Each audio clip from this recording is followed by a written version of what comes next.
இயேசு உங்களை நேசிக்கிறார். பிரியமானவர்களை, இந்த நாளில் ஆண்டவர் நம்மளோடு பேசும்படியாய் வேதத்திலிருந்து 2 வசனங்களை கூட வாசித்து ஆண்டவர் நமக்கு இடைபெறக்கூடிய கற்றுக் கொடுக்கக்கூடிய காரியத்தை பார்ப்போம். அது ஏசாயா தீர்க்கதரிசியின் புஸ்தகம் 44வது அதிகாரம் 2-3 வசனங்கள் இப்படியாக சொல்லுகிறது. உன்னை உண்டாக்கினவரும் தாயின் கர்ப்பத்தில் உன்னை உருவாக்கினவரும் உனக்கு துணை செய்கிறவருமாகிய கர்த்தர் சொல்லுகிறதாவது, என் தாசனாகிய யாக்கோபே, நான் தெரிந்து கொண்ட இஸ்ரவேலே, பயப்படாதே. தாகமுள்ளவன் மேல் தண்ணீரையும் வறண்ட நிலத்தின் மேல் ஆறுகளையும் ஊற்றுவேன். உன் சன்னதியின் மேல் என் ஆவியையும் உன் சந்தானத்தின் மேல் என் ஆசீர்வாதத்தையும் ஊற்றுவேன்.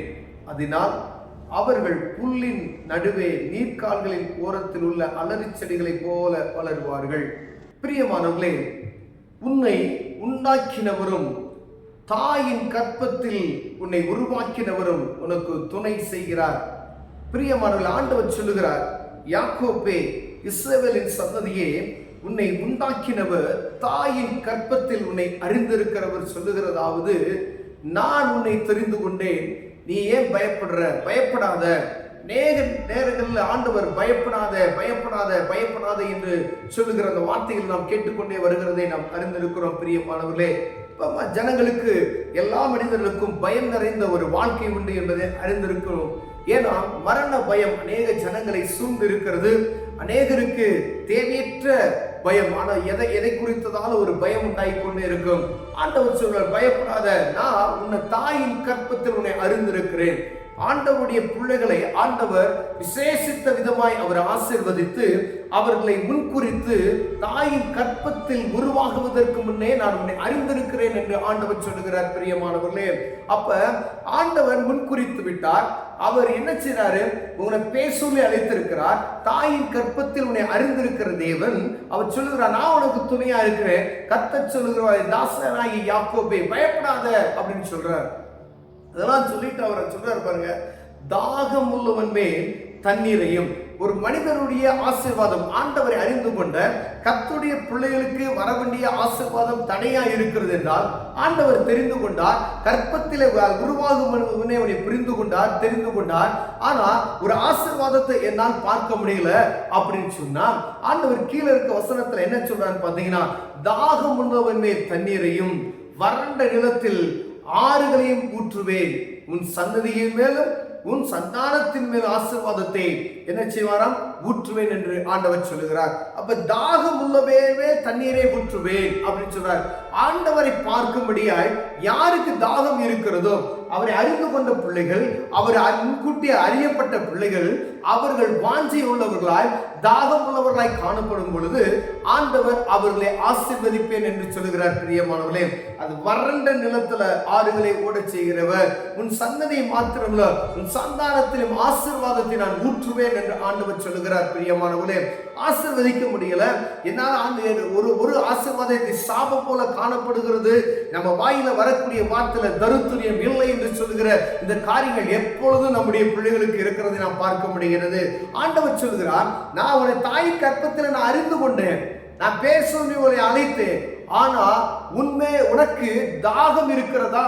தாகம் உள்ளவன் மேல் தான் ஆண்டவர் தண்ணீரை ஊற்றுவேன் என்று சொல்லுகிறார். பிரியமானவர்களே, அப்ப தாகம் வேணும். தாகம்னா குடிக்கிற தாகம் அல்ல, ஆண்டவரை தேடுகிற தாகம். உனக்கு ஒரு குறைவுண்டு, அதை யார்கிட்ட சொல்லணும்? தகப்பன்ட்ட தான் சொல்லணும். நம்ம பெத்த பிள்ளைகள், நம்ம பிள்ளைகள் இருக்கிறாங்கன்னு வச்சுங்க, அந்த பிள்ளைக்கு ஒரு காரியம் தேவைப்படுகிறது என்றால் யாரை நோக்கி பார்க்கும்? பெத்த தகப்பனை நோக்கி. அப்பா எனக்கு இது வேணும், அப்பா அம்மா எனக்கு இது வேணும்னு சொல்லி தகப்பனை நோக்கி பார்க்கிற இந்த இறுதி இருக்கு பாத்தீங்களா? நம்முடைய பிள்ளைகள் நம்ம ஒருவேளை தகப்பனை விட்டுட்டு வேற யார்ட்டையாவது போய் கேட்டா நமக்கு எவ்வளவு டென்ஷன் ஆகும் பாருங்க.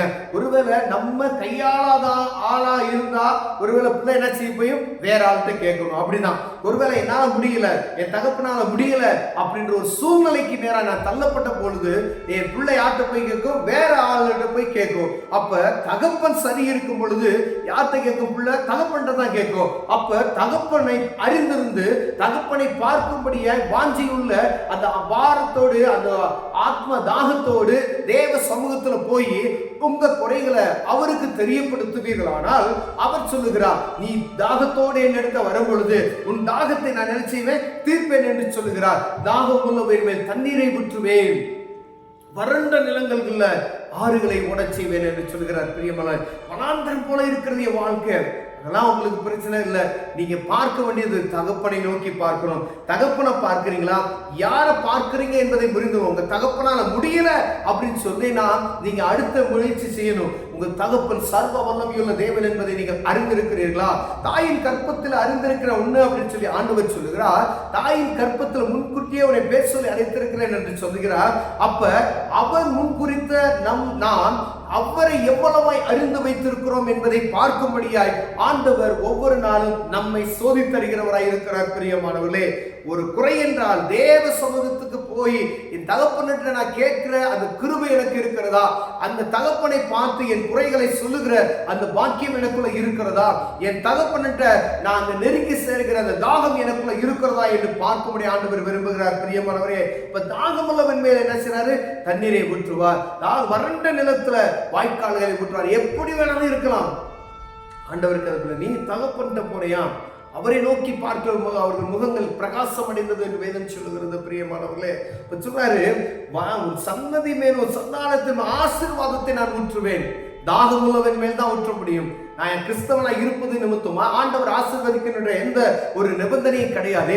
அவரை நோக்கி பார்க்கிறவர்கள் பிரகாசம் அடைந்தார்கள். அப்ப அவரை பார்க்காதபடி நான் கிறிஸ்தவன் என்று மாத்திரம் சொல்லிக் கொண்டு இருப்போமே, ஆனால் அவர் ஆசீர்வதிக்க மாட்டார். பிரியமானவர்களே, அவரை நோக்கி பாருங்க. உங்க பிள்ளைக்கு ஒரு காரியம் வேணும்னா உங்களை நோக்கி பார்த்து கேட்டா தானே நீங்க கொடுப்பீங்க. ஒரு ஸ்கூலுக்கு ஒரு பொருள் தேவைப்படுகிறது, அதை வாங்கி கொடுக்கணும் அப்படின்னு சொன்னா பிள்ளை சொன்னா நினைச்சீங்க அதை வாங்கி கொடுப்பீங்க. இல்ல அந்த பிள்ளை சும்மா இருந்துச்சு அப்படின்னு சொன்னா நீங்களா உங்க இதுல அந்த பிள்ளைக்கு தேவைன்னு சொல்லி போய் வாங்கி கொடுப்பீங்களா? அது ஒரு சில காரியத்தை வாங்கி கொடுப்போம். ஒரு குறிப்பிட்ட காரியம் தேவை, அப்ப மகன் கேட்டாதான் என்ன செய்ய முடியும், அதை வாங்கி கொடுக்க முடியும். பிரியமான, அப்ப தகப்பனை நோக்கி பார்க்கிற இருதயம் தான் எனக்கு வேணும். அடம்பிடித்த பிள்ளைகள் எப்படி கேட்கிறதோ தேவ சமூகத்துல சில காரியங்களை நான் பெற்றுக்கொள்ள முடியும். பிரியமானவர்களே, தாகத்தோடு கேட்கிறோமா என்று பார்க்கும்படி அழைக்கப்படுகிறோம். அதனால் அவர்கள் புல்லின் நடுவே நீர்க்காலையில் ஓரங்களில் அலரி செடிகளை போல வளர்வார்களாம். இப்ப பாருங்க, அந்த செழிப்பு எப்படி இருக்கும் அப்படின்னு சொல்லி ஆண்டவர் உதாரணமாய் சொல்கிறாரு. நீர்க்கால்கள் ஓரத்துல இருக்கக்குள்ள அலரி செடிகளை பாருங்க, குழு குழு குழு குழுன்னு வளர்ந்துருக்கும் அப்படின்னு சொல்றாங்க. பாத்தீங்களா, அந்த எங்கெங்கெல்லாம் நீர் இருக்கிறதோ அந்த இடத்துலலாம் அப்படி அந்த பசுமையாய் இருக்கிறது. பாத்தீங்களா, அந்த போல அது ஒருத்தர் தடை பண்ண அப்படியே செழிப்பா எப்பொழுதும் இருக்கும் என்று சொல்லுகிறார். பிரியமானவர்களே, ஒருவேளை இந்த செழிப்பு நிரந்தரமாய் நீர்க்கால்கள் ஓரத்தில் நடப்பட்ட மரம் போல அந்த அலரி செடிகளை போல கொழுமையாக நீங்கள் வளர வேண்டும் என்றால் உங்களுக்கு என்ன இருக்கணும், தாகம் இருக்கணும். என்ன தாகம் இருக்குன்னா, தகப்பனை நோக்கி பார்க்கிற தாகம் வேணும். எந்த ஒரு காரியத்தை அவர்கிட்ட நான் பேசணும்ன்ற தாகம் வேணும். எந்த ஒரு காரியத்தை அவருக்கு நான் கேட்டு பெற்றுக்கொள்ளுகின்ற தாகம் வேணும்.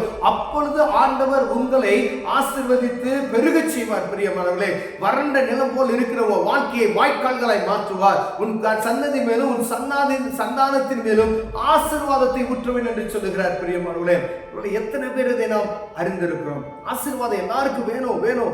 ஆண்டவர் என்னை ஆசீர்வதிக்கல, கடவுள் இருக்கிறா இல்லையா அப்படின்னா நம்ம சொல்லுவோம். ஆனா ஆசீர்வதிக்கிறவர் அவர். பொன்னும் வெள்ளியும் அவருக்கு சொந்தமானது. பிரியமானவர்களே, தாகமுள்ளவன் மேல் தண்ணீரை ஊற்றுவேன் என்று சொல்லுகிறார். உங்க தாகத்தை பார்த்துதான் ஆண்டவர்களை ஆசீர்வதிக்க முடியும். ஒருவேளை அவரை நோக்கி பார்ப்பீர்களானால் உங்கள் வாழ்க்கை ஆண்டவர் செழிப்பாய் மாற்றுவார். கண்களை மூடுவோம், ஜெபம் செய்வோம். அன்பின் தகப்பனே, தாகமுள்ளவன் மேல் தண்ணீரை ஊற்றுவேன் என்று சொன்னீங்களப்பா. ஆண்டவரே, நாங்க அந்த தாகத்தை புரிந்து நோக்கி பார்க்கக்குள்ள கிருபை எங்களுக்கு தாங்க. இயேசுவின் நாமத்தில் பிதாவே, ஆமென்.